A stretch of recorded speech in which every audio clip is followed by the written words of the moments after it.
Los Reyes Magos, cuando Dios habló en el silencio del mundo, antes de que la estrella se alzara en el cielo como un signo visible, el mundo ya estaba cansado de sí mismo. Las guerras se sucedían unas a otras, los imperios se levantaban prometiendo orden y caían dejando ruinas, y el corazón humano oscilaba entre la esperanza y el desencanto. Muchos hablaban de dioses, pero pocos creían realmente que alguno de ellos pudiera inclinarse hasta tocar la fragilidad del hombre. Sin embargo, en el silencio donde nadie parecía escuchar, Dios estaba preparando su respuesta. No sería una respuesta ruidosa, no vendría acompañada de ejércitos ni de proclamaciones grandilocuentes. Dios eligió un lenguaje distinto, la paciencia del tiempo, la humildad de lo pequeño y la fidelidad de una promesa antigua. Así comenzó la historia que el mundo conocería como la de los Reyes Magos, pero que en realidad fue el relato de cómo Dios salió al encuentro de quienes se atrevieron a buscarlo.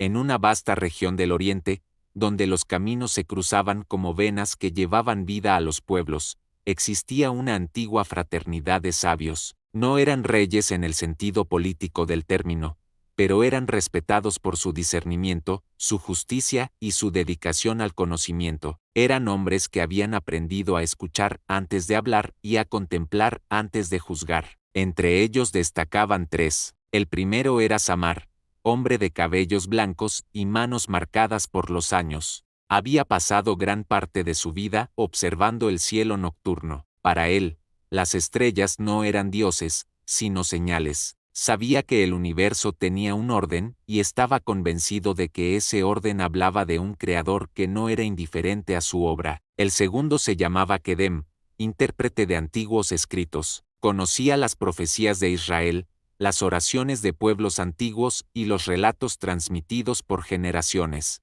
Creía que Dios había sembrado fragmentos de verdad en la historia humana, esperando el momento en que todas esas piezas se unieran. El tercero era Orán, el más joven. Había recorrido largas distancias como mensajero y comerciante. Había visto la miseria de los olvidados y la arrogancia de los poderosos. Su fe no era tranquila ni ordenada, estaba llena de preguntas, de clamor y de una búsqueda apasionada de sentido. Sin saberlo, los tres habían sido preparados durante años para una misma noche. Samar había aprendido la paciencia, Kedem, la escucha, Orán, la compasión. Dios, que conoce el corazón de los hombres, sabía que esas virtudes serían necesarias para reconocer la señal cuando llegara. La noche en que todo comenzó era serena, el viento soplaba suavemente y el cielo parecía más claro que de costumbre. Samar, como tantas otras veces, observaba el firmamento. De pronto,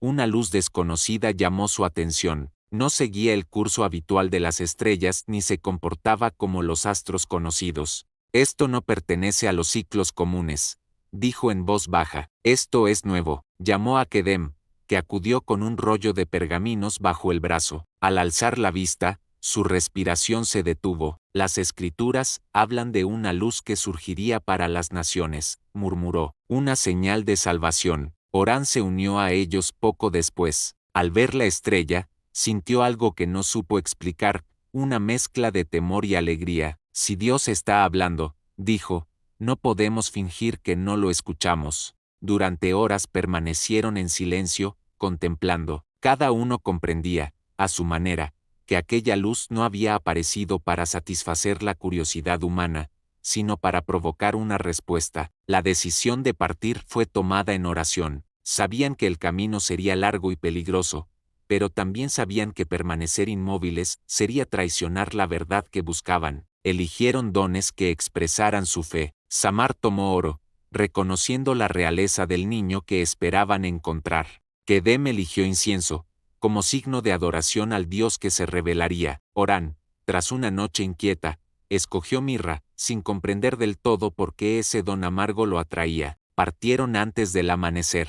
El camino los llevó primero a través de llanuras extensas, luego a desiertos implacables. El sol quemaba durante el día y el frío hería durante la noche. Cada paso era un acto de confianza. Hubo momentos de debilidad. ¿Y si hemos malinterpretado la señal?, preguntó Orán una noche, agotado. Samar respondió con calma, la fe no es certeza absoluta, es fidelidad en medio de la incertidumbre. Kedem añadía, Dios no siempre explica el camino, a veces solo lo ilumina lo suficiente para dar el siguiente paso. Durante el viaje, encontraron pueblos marcados por el dolor.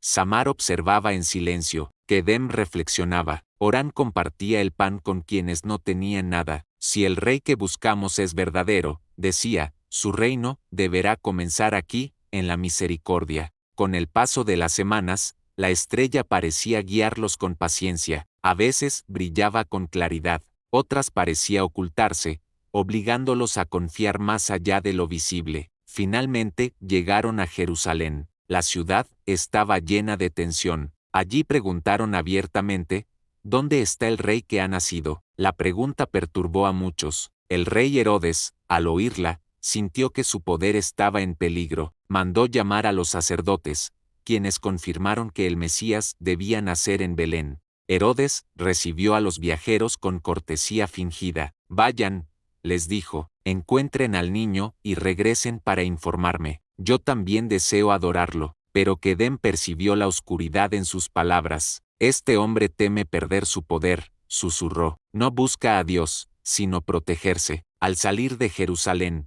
la estrella volvió a aparecer, más clara que nunca. Los condujo hasta Belén, una aldea pequeña, olvidada por los grandes mapas del mundo. Allí no encontraron palacios ni guardias, encontraron una casa sencilla. Al entrar, el tiempo pareció detenerse. María los recibió con una mirada llena de paz. José permanecía atento, silencioso, en brazos de su madre, el niño. No había signos de grandeza exterior, no había tronos ni coronas. Sin embargo, Samar sintió que toda su vida de observación había conducido a ese instante. Cayó de rodillas. El cielo me habló de ti, dijo.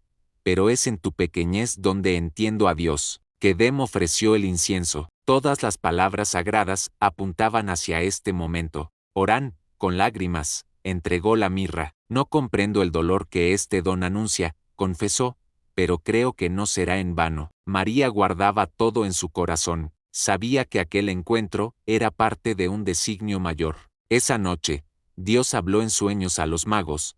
No regresen por el camino del miedo. Despertaron sabiendo que no podían volver a Jerusalén. Tomaron otro camino, no solo para evitar a Herodes, sino porque ya no eran los mismos. El regreso fue distinto. Donde antes había prisa, ahora había contemplación. Donde antes había preguntas desesperadas, ahora había confianza. Samar dejó de observar el cielo. He visto la luz verdadera, decía. Ya no necesito buscar más arriba. Kedem enseñó durante años que la sabiduría encuentra su plenitud en la humildad. Orán recorrió caminos contando la historia del niño que había respondido a su clamor. Con el paso del tiempo, sus nombres se desvanecieron, pero su testimonio permaneció. La historia de los Reyes Magos se convirtió en un símbolo eterno, el de hombres que, al escuchar a Dios en el silencio del mundo, se atrevieron a ponerse en camino. Esta es la novena historia de los Reyes Magos. No es solo memoria del pasado, es una llamada permanente, porque Dios sigue hablando en el silencio, y la estrella continúa apareciendo para quienes no han dejado de buscar. Y mientras exista un corazón dispuesto a escuchar, Dios seguirá encontrando caminos para hacerse cercano.